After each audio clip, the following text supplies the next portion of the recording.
On a scale of 1 to 10, how aligned is the thing you're going to do? That's part one. Number two, are you willing to do it at the level of alignment it is?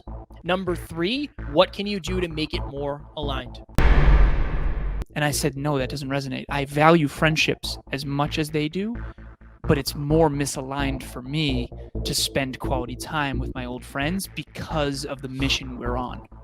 And that doesn't mean I don't value it. It's my core aspirations that make the difference. Next Level Nation, welcome back to another very special, as always, episode of Next Level University, where we teach you how to level up your life, your love, your health, and your wealth. We hope you enjoyed our latest episode, number 788, Having the Courage to Ask. Today, for episode number 789, it is Strategy Saturday, a simple way to understand relationship conflict. Alan and I were having a conversation the other day, and I said, you know what's very interesting? In a relationship, somebody is almost always more out of alignment than the other person. I believe that is what it means to give and take. I genuinely believe at a deeper level, another layer of give and take means somebody is more out of alignment than the other person. Yep. And this is the reason. The other day, so on Sunday, Taryn and I went and got our engagement photos. And on the way home, we stopped and got lunch.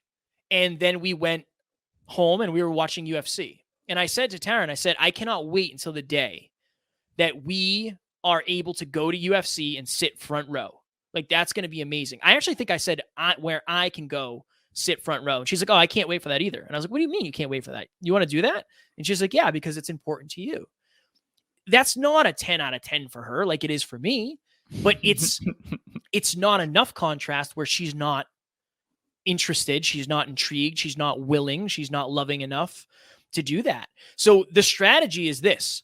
On a scale of 1 to 10, so say you and your partner or you and your friends or you and your family are getting ready to go do something. On a scale of 1 to 10, how aligned is the thing you're going to do? That's part one. Number two, are you willing to do it at the level of alignment it is? Number three, what can you do to make it more aligned? Yep. Simple strategy. But I don't think people do this, because think about it this way. If Alan said to me, hey, Kev, do you want to come over and help me paint?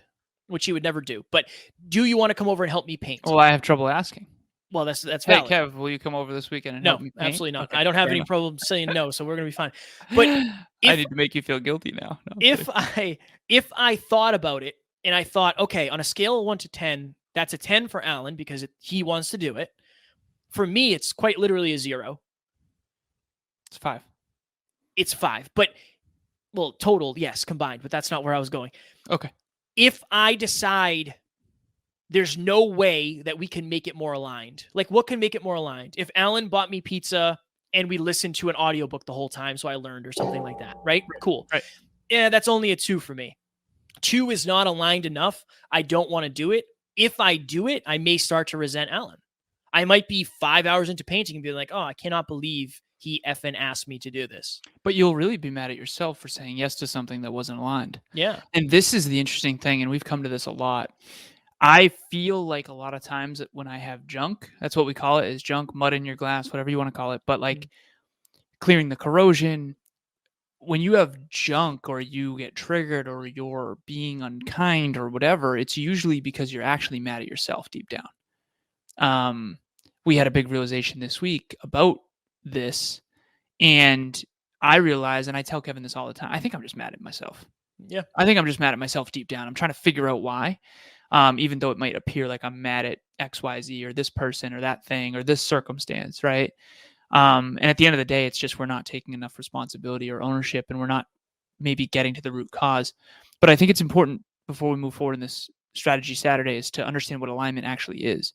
And so core aspirations, core values, core beliefs.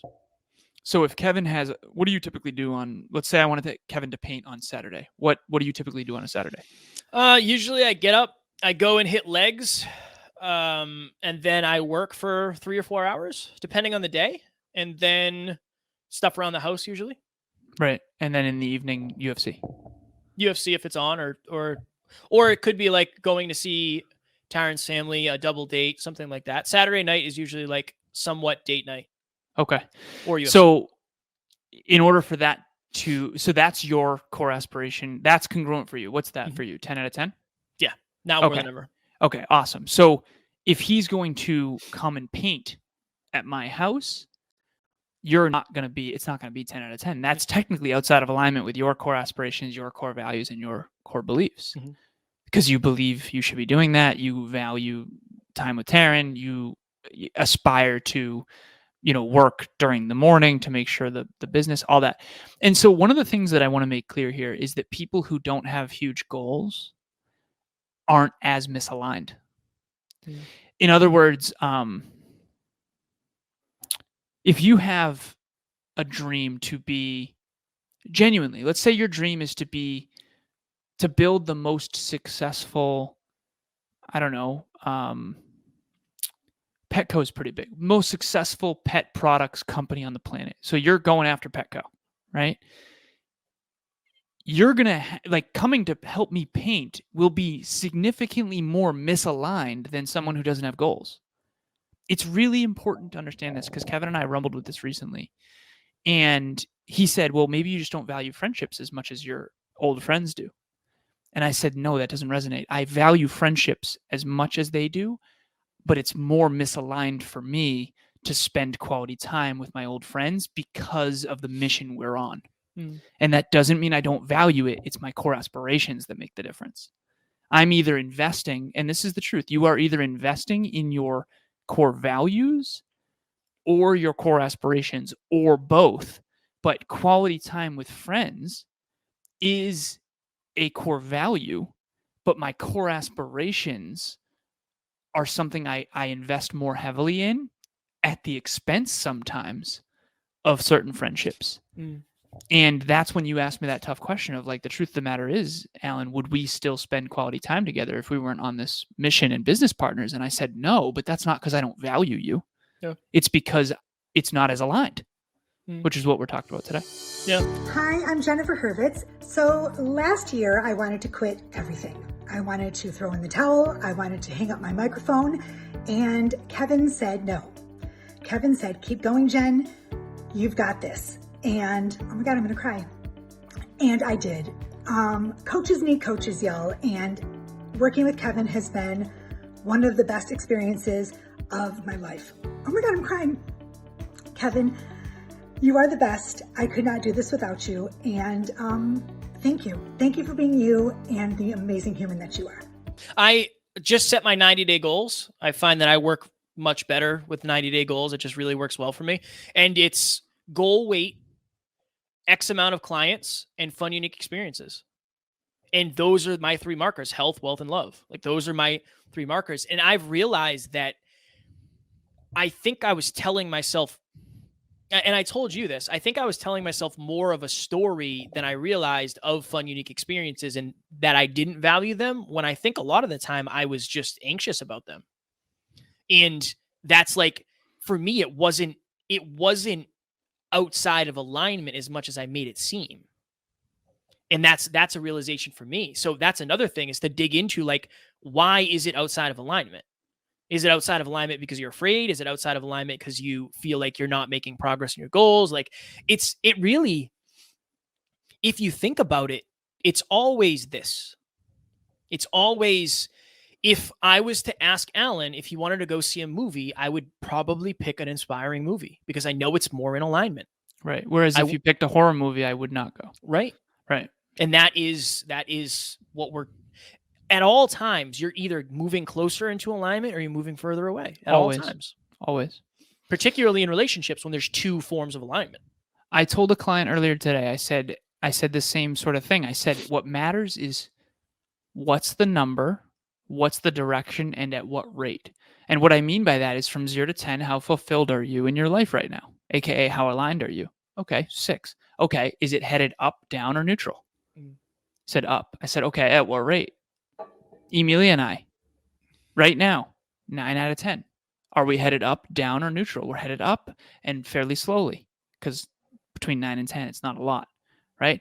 So at all times, and I feel unbelievably fulfilled in my intimate relationship. Another thing, Kevin, you and I, fitness. I can literally guess Kevin's number. In fitness right now, in terms of alignment, you're at an 8.5. It's headed up, and it's headed up slowly. But it's headed up. Go ahead. Probably a little higher, believe it or not, because I've been doing cardio, I've been doing the sauna, I've been tracking, weighing, everything. Like it's high. Killing it. Awesome. So 9. Yeah. Okay. I can tell that Kevin's fulfilled. And if anyone wants a little mini sort of cheat code in coaching, I said this to, who was it? Oh, today it was Matt. Matt's on the team. Another shout out to Matt. I said, you are energetically look really good. I look at people like right now, Kevin looks energetically fulfilled, genuinely. And honestly, sometimes you don't. It is what it is. And I don't mean you look poorly physically. What I mean is energetically, you don't feel, That's when I'm most broke. Yeah, Alan, yeah, I'm literally. serious. I know. Got a new client today. We've gotten 2 new clients in 2 or 3 days. Like that's one of the reasons. Big thing for you. Yep. Money is very in alignment. Progress. So, okay. So fulfillment in profitability for you is 10. Probably a 10. Okay. Yeah. Awesome. All right. And in what direction is it headed? Well, it can't be. I guess it's like a 9.5, but it's trending up very quickly. And I want to take the listeners behind the scenes a little bit. We have something called the NLU Impact Score, and we have something called the NLU Online Marketing and Branding Score. The NLU Impact Score is my KPI, Key Performance Indicator. The NLU Online Marketing and Branding Score is Crystal's Key Performance Indicator. And we have all these categories of our business model. One example is this podcast. From 0 to 10, where are we at in this podcast? And I think right now we're at, 9.4 or something like that? I don't remember. It's pretty high. I know it's been going up. And then it's like, okay, is it going up or down? Up. And every week on the team huddle, based on listens, and listens, by the way, is Kevin's KPI, we rate from 0 to 10 how well we're doing at Next Level University, the podcast specifically. And then we say, is it going up or down and at what rate? And then we look for a 1% improvement under that category. Okay, we got to ask more. Okay, we got to ask for reviews. Our reviews are low, right? So we're always improving. Fulfillment is a byproduct of improvement towards your highest self. And I think that, alignment is the key here. But every single time you're in a relationship with someone else or something else, it's either in alignment or not. I mean, you and I have used the whole foam rolling while listening to a book is more aligned than just foam rolling. Yeah. Next Level Nation, if you're listening to this, I believe this is one of the most valuable things because we all have relationships. Maybe you're not married or engaged or dating somebody else, but you have relationships with coworkers, with friends, with family, with everybody. Share this with somebody that you believe it would help. Because if I knew this a long time ago, I could have made a lot of more aligned, higher awareness, better decisions, and share it with people that you have in your life because it's only going to make your relationship with them better. 100%. And also, Kevin and I both have one-on-one spots available for coaching. Oh, yeah. We are very blessed at this point. We have dozens of clients all over the world. Our time won't be available forever. The demands on our time are increasing rapidly. And I'm very, very grateful for that. But I also want to be transparent. If you've been thinking about coaching, now is the time. It's less than you think. We have a lot of different packages. Some are high ticket, okay? Some are a lot, but some of them are very low barrier to entry. And so please reach out. The very worst thing is you just say, honestly, no, I can't afford that right now, but at least you tried. Next Level Nation tomorrow. Uncle David Meltzer is back on. We joined Dave on a 30-minute coaching call that we're using because it was super, super, super valuable. Alan and I got to ask some awesome questions. And as always, Dave brought the fire. We love you. We appreciate you, each and every one of you. We are grateful for this opportunity to serve. And again, blessed that we get to do this for a living. As always, we do not have fans. We have family. We will talk to you all tomorrow. Please reach out. Bye.